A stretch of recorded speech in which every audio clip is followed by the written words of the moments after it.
À l'époque, elle s'occupe d'un site internet sur lequel des échanges d'enfants adoptés ont lieu. Elle joue les intermédiaires, jusqu'au jour où elle réalise qu'une des familles adoptantes est en fait bien connue des services sociaux et que la mère a été condamnée pour maltraitance sur ses propres enfants. Megan panique et part récupérer les petits. On le savait déjà, on trouve de tout sur Internet. Mais des enfants à adopter, ça, c'est quand même une première. Le scandale a éclaté il y a 2 mois aux États-Unis. Un univers sinistre sur Internet vient d'être découvert. Des parents mécontents de leurs enfants adoptés tentent de leur trouver une nouvelle maison. Une enquête de l'agence Reuters a révélé que des parents se servaient d'Internet pour se débarrasser de leur enfant adopté.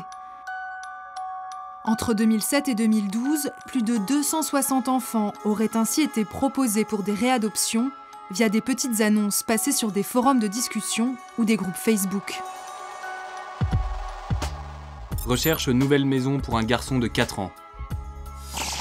Besoin de trouver une famille pour une fillette de 8 ans, originaire de Chine. Le plus étonnant, c'est que ces pratiques n'ont rien d'illégal et se déroulent très simplement, sans aucun contrôle des services sociaux. Pour comprendre comment fonctionne l'adoption à l'américaine, nous nous rendons à Topton, en Pennsylvanie. Une association luthérienne prépare un événement impensable chez nous. Dans les coulisses de la salle des fêtes, les jeunes se préparent, ambiance paillettes et fer à friser. Je termine de la maquiller, j'ai presque fini. Je vais juste lui mettre un peu de rouge à lèvres. Dans quelques minutes, ces adolescents participeront à un défilé de mode avec à la clé autre chose qu'un titre du meilleur look. Je suis ici pour rencontrer des familles et me faire adopter. Avec un peu de chance, quelqu'un va voir à quel point je suis fabuleux et va m'aider à trouver une famille ou peut-être même m'adopter. C'est l'objectif de ce défilé de mode, faire parader des adolescents devant des adultes qui souhaitent agrandir leur famille. Sur le tapis rouge, une trentaine de jeunes, âgés de 10 à 18 ans, tous à la recherche de parents depuis plusieurs années. Notre mannequin suivant est une jeune fille qui s'appelle Alyssa. Elle aime écouter de la musique, jouer à des jeux vidéo, dessiner et faire du bricolage. Si Alyssa tape dans l'œil d'un couple dans la salle, cela ne prendra que quelques mois et quelques formalités pour finaliser son adoption. On est loin des démarches et des délais à la française. Les parents, ils flashent simplement sur un visage et c'est tout. Et là, on tient une famille. L'effet pervers de ce système ultra-libéral, c'est qu'il est aussi très facile de renoncer à élever son enfant adopté. C'est l'histoire de 2 des adolescents qui défilent ce jour-là. Comme eux, aux États-Unis, près de 25 000 enfants adoptés ont été abandonnés à nouveau. Pour éviter ces drames humains, l'association propose aux futurs adoptants des sessions facultatives de formation. Ici, le message est clair, l'adoption ne doit pas être un caprice. Je veux que vous sachiez, c'est les montagnes russes. Ça se passe bien, puis ça dégringole. Cathy est volontairement alarmante, car elle sait qu'un adolescent adopté sur 4 sera abandonné par ses nouveaux parents. Quand vous ramenez un enfant chez vous, il faut plus que de l'amour pour que ça marche. Ces parents doivent impérativement se renseigner sur toutes les épreuves par lesquelles ces enfants sont passés. Le problème, c'est que ces sessions ne sont pas obligatoires. De plus en plus, les parents adoptants mal préparés se rendent sur Internet pour trouver de nouvelles familles à leurs enfants. Facile, un simple échange de signatures suffit à transférer l'autorité parentale. Mais dans un système aussi peu contrôlé, comment éviter les dérives ? C'est la douloureuse expérience que Megan Exon a faite il y a 5 ans. À l'époque, elle s'occupe d'un site internet sur lequel des échanges d'enfants adoptés ont lieu. Elle joue les intermédiaires, jusqu'au jour où elle réalise qu'une des familles adoptantes est en fait bien connue des services sociaux et que la mère a été condamnée pour maltraitance sur ses propres enfants. Megan panique et part récupérer les petits. J'ai dit au père de famille, « Donnez-moi les enfants ou j'appelle la police ». Il s'est tourné vers eux et leur a dit « Prenez vos merdes et barrez-vous ». J'ai joué un rôle là-dedans en les mettant en contact. J'assume ma part de responsabilité et j'ai fait ce que j'ai pu pour arranger la situation. Après cet épisode, Megan s'est retirée du groupe de discussion et elle a adopté l'un des deux petits. L'autre jeune, Dimitri, a vogué de famille d'accueil en famille d'accueil.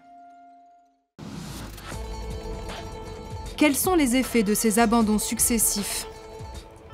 C'est Dimitri en personne qui nous l'explique. C'est au moins ma 5e maison, au moins. Dimitri est né en Russie il y a 20 ans. Il a été adopté à l'âge de 3 ans, puis abandonné à nouveau. C'est toi sur les photos? Non, ce sont les enfants de la maison, eux. Le portrait de Dimitri ne figure dans aucun album de famille. Ses photos souvenirs, il les trimballe avec lui. C'est ton père? Oui, il a l'air fou sur cette photo.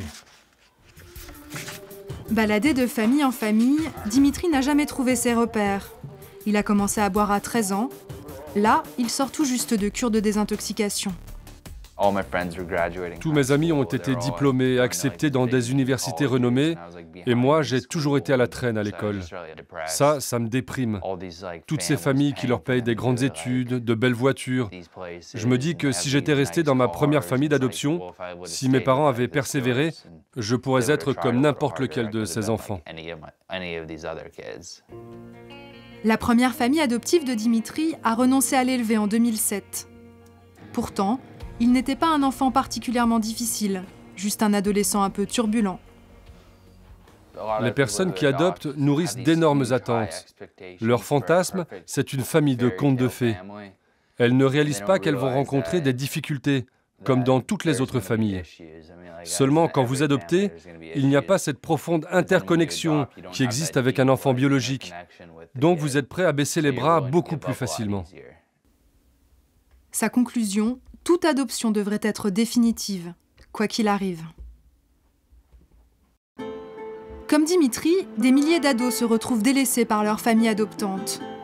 Certains se retrouvent ici, dans le Montana, au Ranch for Kids. C'est une sorte d'orphelinat bis, réservé aux enfants adoptés dont les parents ne veulent plus s'occuper. La plupart sont originaires des pays de l'ex-URSS. Il est 9h du matin, les cours commencent. You guys ready? I pledge allegiance to the flag of the United States of America. Ces jeunes ont entre 5 et 17 ans. Ils suivent une scolarité alternative destinée à les remettre dans le droit chemin. La recette miracle du ranch, Dieu bien sûr. Jésus est mort pour nous. Il s'est sacrifié. Il a payé le prix ultime, c'est-à-dire sa vie. Voilà qui vous dit ce que vous valez. Vous valez un prix extrêmement élevé.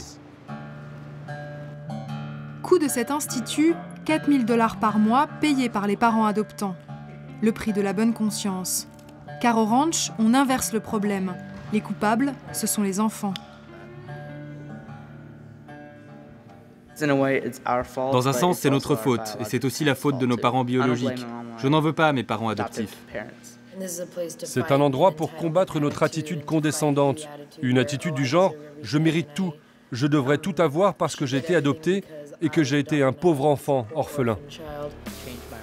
Le point commun de tous ces jeunes est peut-être d'avoir développé un instinct de survie surpuissant et aussi indispensable, quand on sait que pour l'instant, aucun projet de loi n'est prévu pour interdire l'abandon d'enfants adoptés.